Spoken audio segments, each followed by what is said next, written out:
बोलो बोलो देवघर वाले बाबा की।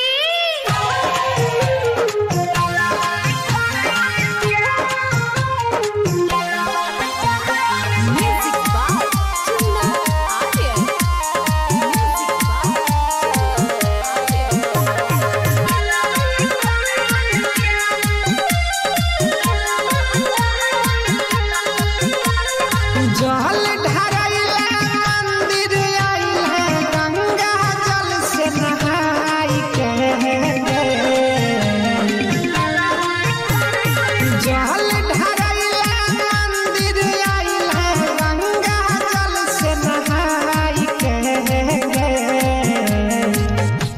गे जहन गे की मंगल गे जहन गे की मंगल तै बाबा से जलवा चढ़ाई के। ये जहन गे की मंगल तै बाबा से जलवा चढ़ाई के।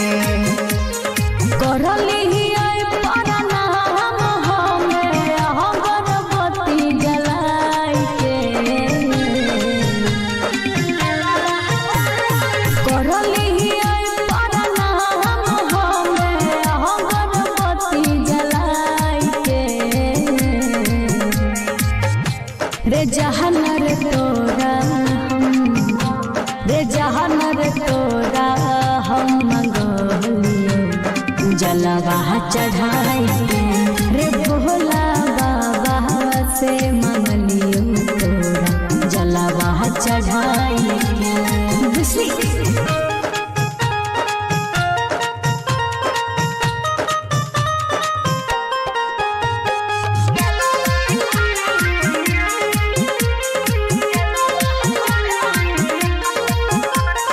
सच्चा दिल से कर भी जादी बाबा के गुणगान गे।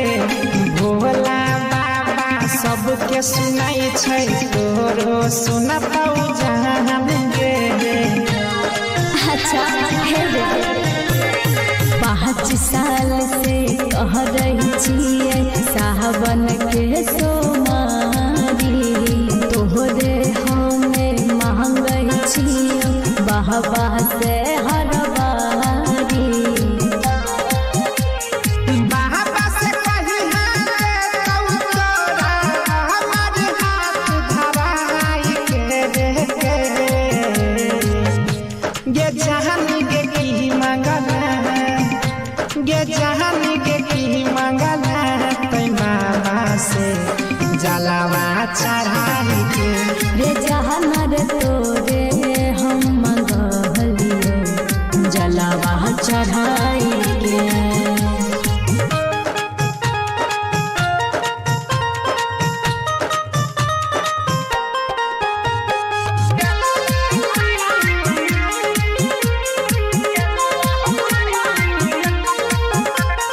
जहिया हमारा कनिया बन के भी हमारा घर के।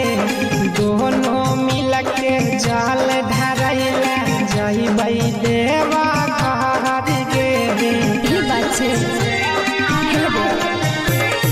भोला बाबा पर छै हमारा बहुते विश्वास रे। श्रद्धा से पूजै छियै हमारा करतै नहीं निराश रे। हमर आयुष सुदित सनम पूछै छौ दोहराई के। गे जहन गे की मंगल गे जहन गे